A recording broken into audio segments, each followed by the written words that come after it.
Good Tuesday morning, hot and heavy. NFL free agency action. The tampering period started, and the Jets and Giants got involved. The Giants, with no cap space, were able to find a couple offensive linemen. Stop it with the offensive line. And then the Jets did as well. A big signing, Laken Tomlinson. They went out and got a guy that you're very familiar with from Cincinnati, C.J. Uzomah. Finally, an athletic tight end that can catch the football for the New York Jets. So a very good start, I thought, for both teams. We had this Pete Alonso car accident story that was absolutely nuts from yesterday. Thank God he's okay. And plenty more on the show. Good morning, Boomer. How are you? Hey, good morning, G. I'm doing great. And I think the Giants and Jets, like you said, are off to a great, solid start. They both add two starters to the mix and both basically filled two holes. Yeah. And that's really what you want in free agency. You don't want to you have to go the Christian Kirk route, the wide receiver from Arizona that got number one money, and he's really your number two receiver, as Jacksonville just went crazy on the opening day of this tampering period. But here's the thing about C.J. Uzomah. He is a great guy in the locker room. He is an awesome leader. He's exactly what Joe Douglas, the type of player that they're looking for. Did they pay a little bit more than they probably normally would have? I probably would say yes. But, he's not George Kittle. He's not Travis Kelce. He's not, one of those guys. He's just a notch below. But he's like your kind of prototypical tight end. But he is a great guy in the locker room. The Bengals are going to miss him. When I saw that he was leaving the Bengals, I was disappointed for the Bengals because I felt like he was part of the Big Five around Joe Burrow, and he was the least known and probably just as impactful in big spots in games for them. Sure. But was really good off the field for them in the locker room and everything else. I mean, to me, these two signings by the Jets are terrific signings. They really are. The Jets haven't had a guy like that in a very, very long time. I mean, they've tried. Chris Herndon was someone that they hoped turned into that. I mean, the Jets had a tight end, pass-catching, athletic tight end down the field in a very long time. And remember, this guy, C.J. Uzomah, got hurt in the AFC Championship game against the Kansas City Chiefs and then did come back and play in the Super Bowl. Of course, MCL or something? He had a sprained MCL, but he came back and he played. And, I would just say that I think these are really smart signings. They're not ridiculous signings. And Laken Tomlinson, Saleh knows him. They know that he knows the offense that Mike LaFleur is running here. Yep. And they're going to plug him right in there, either right or I think it's going to be right guard. He played left guard for San Francisco, but he can play right guard. So that means their two guards are short up now with Tucker, Vera-Tucker, and with Tomlinson. They're just really good, smart signings. Now it really comes down to, and they also keep Braxton Berrios. Sure, which a lot of Jet fans really wanted to see with the season that he had last year. Yeah, and worked his ass off. He'll be a little bit of a part of the offense. And he should be a lot better this year, but he was also such a key contributor on special teams. Yeah. So I look, I'm not going to sit here and say, that they knocked. I think they did really well. I honestly in day one doesn't mean that they're done too. Well, the Giants might be done. Well, the Giants also are trying to pick and choose and not spend or overspend, and they can only do what their salary cap table allows them to do. And they bring in a couple guys. Now, this Glowinski guy played for the Colts at Frank. That's right. And they didn't want to lose him. He was a starter for them, and he liked them. And, but again, sometimes, you have to evaluate your cap. They're trying to figure out what they're doing for quarterback out there in Indianapolis. They're not sure how much money they're going to end up having to spend. But also John Feliciano, he was with Daboll up in Buffalo and Joe Shane up in Buffalo. So again, those two guys are going to be starters. And the two guys that the Jets just signed are penciled in as starters right now. And I don't think you can ask for much more if you are a Jet fan at the moment, and you can't ask for much more if you're a Giant fan at the moment because they just picked up two solid offensive linemen that give them a better offensive line right now than at any time they had last year. Yeah, nothing to complain about on day one of free agency with the Jets and Giants. Mitch Trubisky ends up going to the Steelers. That was a name that was attached to the Giants. How much money you got? It wasn't as much as I thought, though, honestly. I actually thought it'd be a little bit more because they were going to bring him in to start. I did. I really did. When they brought him in to start, I was like, and he went to the Steelers, where I'm thinking he's going to beat out Mason Rudolph and start. I figured that they were going to pay him more because the quarterback market is as crazy as it's ever been. It's a weird deal with him. I don't think people really know what to expect from him. He does have a winning record. That in the playoff game that they lost, where they had the doink at the end of the game against the Eagles, he actually played really well in that game. It's almost like where Daniel Jones is in his career with the Giants. There's a lot of Giant fans that are done with him. You're done with him.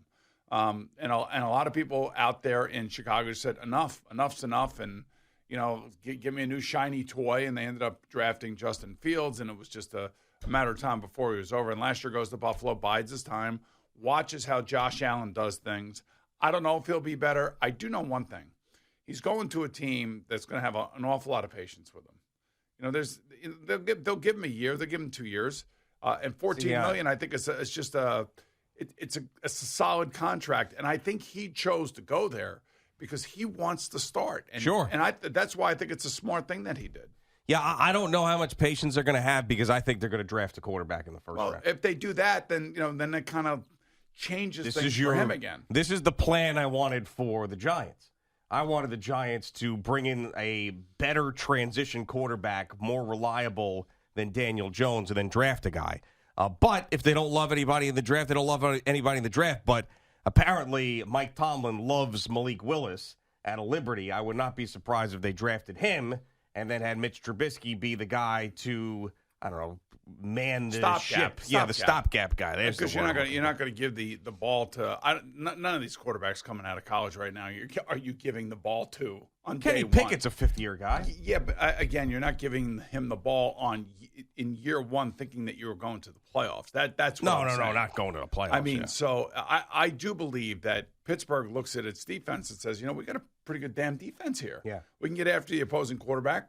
We can shore up the run. They had some injuries last year, but I think they want a competent, winning quarterback, and that's pretty much how I would kind of describe Mitch Trubisky as competent and a winning quarterback. Sure, and he stays healthy for the most part. For the most part, he does, and he also brings the other part of the game that everybody seems to want these days, and mobility. That is the ability to get out of the pocket and make extra plays, and sometimes that's where he's at his best anyway. But the fact that it's $14 million, there's no way the Giants could have done that. No.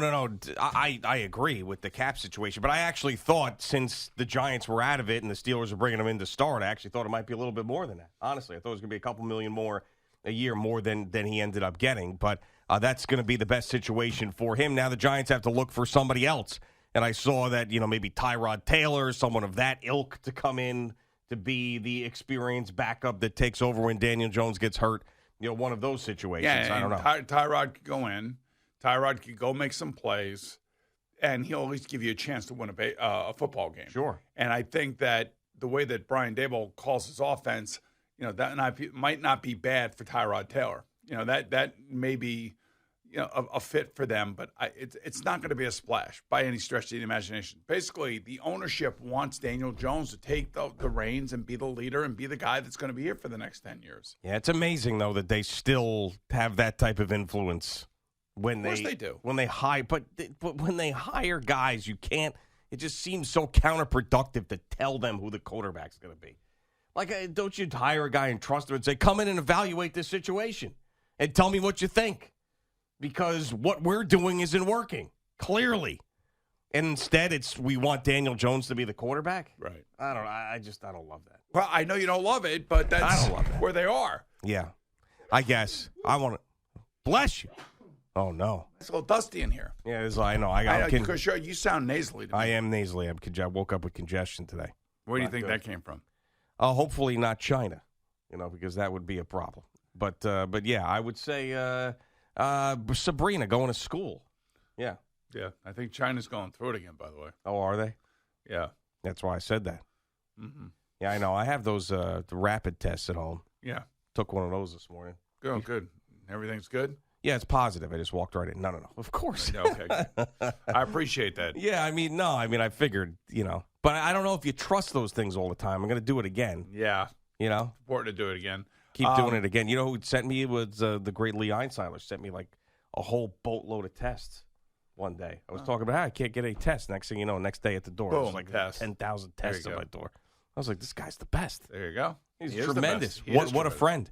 Deshaun Watson, is he going to get traded today? I think he is. I nailed the situation with Aaron Rodgers. We both nailed it. You gave me a little tip on that, and then I went with it. And Aaron Rodgers is going to sign with the Packers that day. I think Deshaun Watson gets traded today. You do, and you do think he's going to Carolina or no? I think he's going to New Orleans. So apparently I read that he was meeting with the Browns, too. The Browns were kind of give him a little bit of a run at him. So, which is kind of interesting because I don't know. I think the Houston Texans, if I had to go off of last year, they seem to be saying all the right things about Davis Mills. That was their rookie quarterback last year.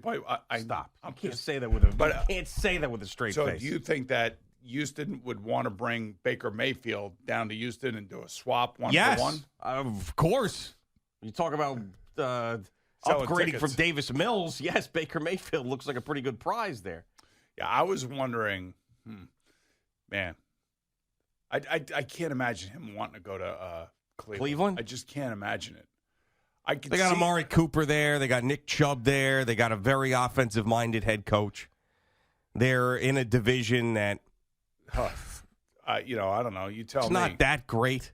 I got to be honest with you. I mean, the Steelers and the Ravens, I don't love. Obviously, the Bengals went to the Super Bowl. They're the best team in the division right now. The Colts are so desperate for a quarterback right now. They reached out to Houston. Well, yeah, but that's Houston rebuffed it. Well, of course they did. What are they going to do? What I'm saying, why would you trade Deshaun Watson? Now, again, he has a no-trade clause, so he kind of controls some of this. Well, you're definitely not trading him within the division. I know that, but why would you trade him in the conference? Why wouldn't you trade him to either New Orleans or Carolina? It sounds like Carolina is just like at the top of the list. Yeah, and it sounds to me like Matt Rule's trying to save his job. Well, yeah, of course. Like. Yeah. So, I guess if I had to look at it, if you could put me in an offense with Michael Thomas and Alvin Kamara, you would want to do that. I would think I would want to do that. He was complaining because they got rid of DeAndre Hopkins because you can't pay everybody. Sure. When Bill O'Brien did that trade, everybody's like, "You're nuts," and I'm like. Do people actually read the salary cap and what the salary cap situation is for all these different teams? And a lot of people don't. It's like it was one of the reasons why it's like almost funny money sometimes when these guys start make like Christian Kirk just got a huge deal, just like shocked everybody. Like, what is Jacksonville doing? Yeah, it almost like I feel like Shad Khan is trying to make Urban Meyer jealous. Like, we fired you, and now we're actually going to go out there and make investments into the team. I also like what the Chargers have done. Now, the Chargers signed J.C. Jackson, gave him a huge contract, and they also traded for Khalil Mack. That's right. So you got Joey Bosa on one side, Khalil Mack on the other. Now you added J.C. Jackson to your secondary, and you're out there in that crazy division.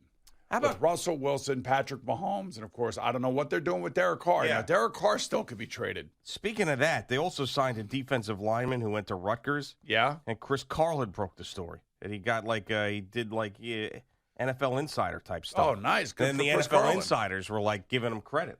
Like, oh, good job. Chris Carlin. Yeah, look, it makes a ton of sense. Yes. And he wrote it like one of the NFL insiders do, where they put a little commentary in there too. New home for former Rams defensive tackle Sebastian Joseph Day, but he doesn't go very far. Sources say he has agreed with the Chargers on a 3-year, $24 million contract with $15 million guaranteed. Maybe he's looking to break into that part of the business. Yeah, it makes a ton of sense. Good for Biggs, man. I like it. Well, I mean, he went to Rutgers, so obviously that's how he knows, It's not like he's got the ear of every agent. He's just... Yeah, well, that's nice. He got it. He got it. He did. Did you get it? Did you get one? No, I'm not trying to, though. Oh, all right, but... Oh, what? What? What is that? That's from when he was reading a particular commercial, and it was really a bad one where it was not flattering for him, and he just at the end of it was just like, I'm a whore. Okay. So, the other thing to remember, I edited it into one of his highlights. Yes. When he was calling Rutgers, and we used to play it all the time. I was like, Ray Rice for the Rutgers touchdown, and I'm a whore. It was great. But anyway. All right. What were you saying about the salary cap? I was just looking at the salary cap. There you go, babe. You're just looking at the salary cap? Yeah, because that's what I love to do. Yeah. Did you bring that book in for me, by the way? Oh, man, I forgot. I had it right on my nightstand, too, and I forgot. Sorry. I will bring it in tomorrow. I promise you I'll bring it in tomorrow. All right, very good. So, anyway, Aaron Rodgers and Tom Brady have not signed new contracts. They just have agreed to come back and play for their teams. Yeah, what do you think they're going to do? Think Aaron Rodgers is going to disappear again? No, I don't. No, I don't think so. I'm just saying they just haven't signed contracts yet. I don't even know what their. Everybody says 4 years, $200 million, and I'm like Aaron Rodgers. Wait a minute, time out. I haven't seen any signed paperwork, and nobody's really saying that that's actually the number. And when I do look at my different salary cap sites, everybody still has the number attached to him that was there prior to him trying to figure out whether or not he was going to play with the Packers. Yeah, okay. Well, they'll figure it out. Yeah, I'm sure they will. Eventually, I'd like to see what that number is going to be. Yeah, well, I'm sure that Brian Gutekunst understands what that number is going to be, and that's all that matters. So we got I would say we got a good 25 guys who basically have agreed. They haven't signed a contract yet, but basically have agreed to go ahead and move on. And there's the trades and then the re-signing of your own players like a Braxton Berrios. It's like I was telling you, this week is going to be madness. Yeah. And now you have baseball. You got Freddie Freeman. Yeah. He gets traded, and then he signs, and then he hasn't signed. No, he hasn't signed. Matt Olson got traded to the Braves. That's right. So that means that Freddie Freeman is probably going to go to the Dodgers, but the Yankees are still in the mix. What about the Blue Jays? And the Blue Jays are also still in the mix. So we'll see. We'll see what happens.